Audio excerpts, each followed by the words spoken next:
Sa kaugnay na balita, DOH may paalala sa publiko kasunod ng naiulat na haze sa ilang bahagi ng Quezon City at Rizal. Kunin natin ang balita kay Mads Villar-Moratillo. Mads. Yes, Wedge, pinaalalahanan ng Department of Health ang publiko, partikular ang mga nasa Quezon City at Rizal na i-monitor ang air quality index ng kanilang mga lugar. Kasunod yan ng naulat na haze sa ilang bahagi ng Quezon City at lalawigan ng Rizal.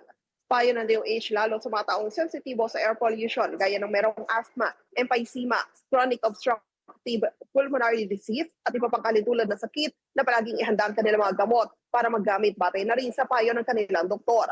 Payo naman sa lahat, bawasan kung hindi maiwasan malantad sa haze o polluted na hangin sa labas. Kung lalabas ng bahay, pinapayo ng DOH ang publiko na magsuot ng face mask, lalo ng N95 mask. Kabilang sa batayan ng air quality index ang particulate matter 10 micrometers at PM 2.5 na kinokolekta ng Environmental Management Bureau ng DNR. Ang PM10 ay nagdudulot umano ng iritasyon sa upper respiratory tract gaya ng sinus at lalamunan, habang ang PM 2.5 naman aabot ng baga na nagdudulot ng atake ng asthma at problema sa cardiovascular system.